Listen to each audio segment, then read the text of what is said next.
Əli Kərimli Qərb liderlərini diktatorlara heç bir boşluq verməməyə çağırır. Almaniyanın məşhur nəşri Azərbaycanda insan haqlarının acınacaqlı vəziyyətindən yazdı. Almaniyanın 148 ölkədə yayımlanan dünyaca məşhur Frankfurter Allgemeine Zeitung qəzeti Avropa Komissiyasının sədri Ursula von der Leyenin Bakıya səfəri fonunda Azərbaycanda insan haqları probleminə, o cümlədən AXCP lideri Əli Kərimlinin həbsdə saxlanmasına işıq salan yazı dərc edib. Avropa Komissiyasının sədri Ursula von der Leyen bu çərşənbə günü Azərbaycana səfəri ərəfəsində diktator Əliyev rejiminin siyasi məhbusları səslərini ucaldaraq ondan enerji, ticarət və infrastruktur məsələləri ilə yanaşı ölkədəki fəlakətli insan hüquqları vəziyyətini də müzakirə etməyi tələb edirlər.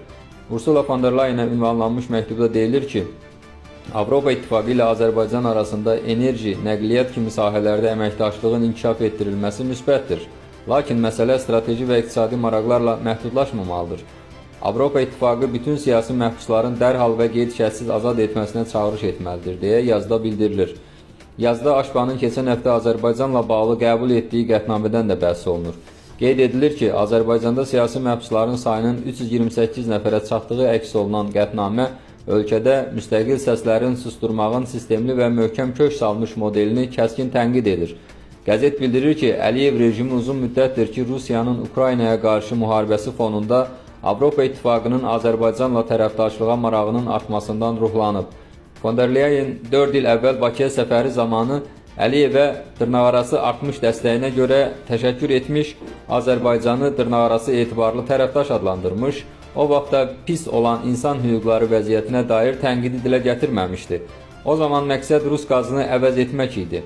Razılaşmaya əsasən 2027-ci ilədək Azərbaycandan Avropaya illik minimum 20 milyard kubmetr qaz tədarükü artırılmalı idi.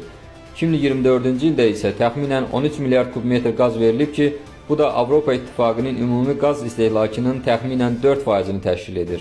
Yazda daha sonra AXCP sədri Əli Kərimlinin həbsindən bəhs olunur və onun fikirlərinə yer verilir. Azərbaycan müxalifət liderlərindən biri 1992-1993-cü illərdə indiki diktatorun atasının dövlət çevrilişinə qədər dövlət katibi olmuş Əli Kərimli ailəsi vasitəsilə EFATZ-yə bildirib ki, insan hüquqları, demokratiya və hüququn üstünlüyü olmadan heç bir enerji və təhlükəsizlik sazişi davamlı ola bilməz. Kərimli 2025-ci il noyabr ayının sonundan bəri Əliyevin xüsusi xidmət orqanlarının istintaq təcridxanasında saxlanılır. İnsan hüquqları müdafiəçiləri ona qarşı irəli sürülən dövlət çevrilişi ittihamını uydurma hesab edirlər. Kərimli Qərb liderlərini diktatorlara heç bir boşluq verməməyə çağırır. Əgər məcbursunuzsa, onlarla enerji, təhlükəsizlik sahəsində əməkdaşlıq edin. Amma bu ölkələrin xalqlarını unutmayın. Tapdalanan hüquqlar barədə soruşun və qanunları, insan hüquqlarını açıq-aşkar pozan vəzifəli şəxslərə qarşı sanksiyalar tətbiq edin.